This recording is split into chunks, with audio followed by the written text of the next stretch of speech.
Hello বন্ধুরা, আজকে তো জয়া একাদশী, তাই মন্দিরে সেই গোপাল সোনাকে তুলে খাইয়ে দিয়ে তারপরে জল দিয়ে স্নান করিয়ে নিচ্ছে।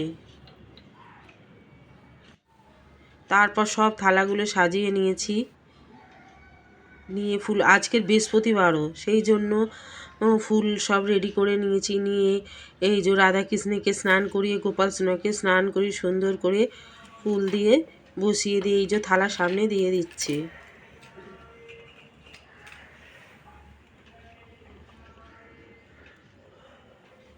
যেহেতু আজকের বৃহস্পতি, তার জন্য প্রত্যেকটা ঘটের মধ্যে আম পাতা, কলা, পান সব কিছুই দেওয়া হয়েছে। আর গোপাল সোনাদের সুন্দর করে সামনে সাজিয়ে দিয়ে প্রথমে থালা দিয়েছি, তারপর এবার ফুলমালা চাপিয়ে দিয়েছি। এইবার শিব ঠাকুরকেও স্নান করিয়ে দিয়ে বেলপাতা দিচ্ছি, ফুল বেলপাতা দিচ্ছি। আর লক্ষ্মীবার বলে যে লক্ষ্মী গণেশকেও ফুলমালা পরিয়ে দিয়েছি।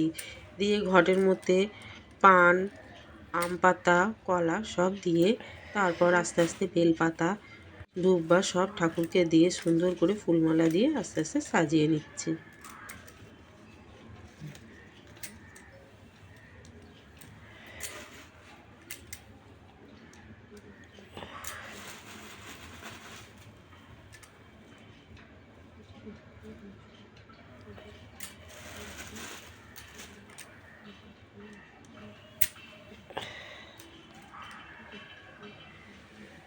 এই যে সব ঠাকুরকে ফুল দিয়ে সুন্দর করে সাজিয়ে গুছিয়ে নিয়েছি। ডোমরুর ওপরেও ফুল চাপিয়ে দিলাম।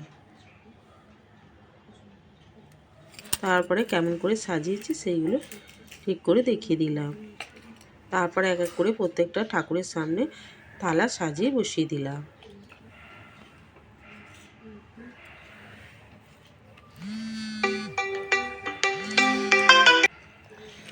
এই যে তারপর সব ঠাকুরের সামনে থালা বসানো হয়ে গেছে। এই যে যেহেতু আজকে জয়া একাদশী, তার জন্য বই পড়তে হবে, গীতা পড়তে হবে, অষ্টতর শতনাম সব কিছু এক এক করে পড়বো। তার জন্য সব ঠাকুরকে রেডি করে নিয়েছি, নিয়ে এবার বই পড়বো।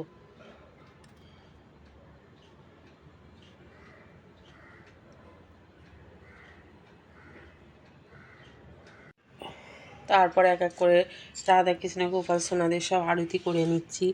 কর্পূরের আরতি, ধূপের আরতি, তারপর লক্ষ্মী গণেশ যেহেতু আজকের বৃহস্পতিবার, তার জন্য এইদিকে কর্পূরের আরতি ও ধূপের আরতি করে নিলাম।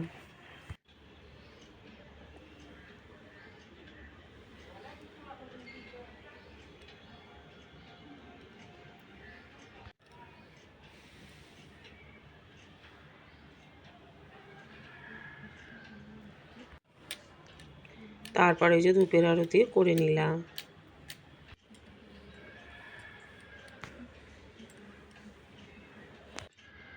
এরপর গোপাল সোনাকে খাইয়ে দেব।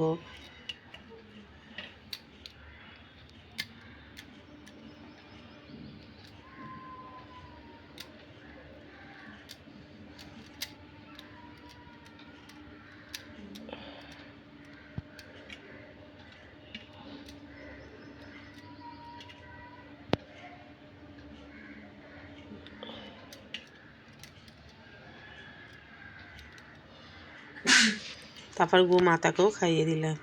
এবার এদিকে রাধা কৃষ্ণকেও এরকম করে নিয়ে ওনাদেরও খাইয়ে দিচ্ছি।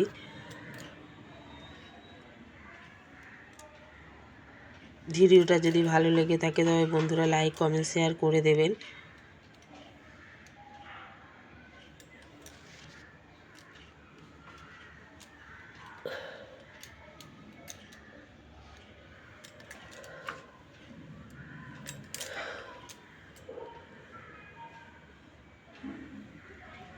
টাটা, বাই বাই বন্ধুরা।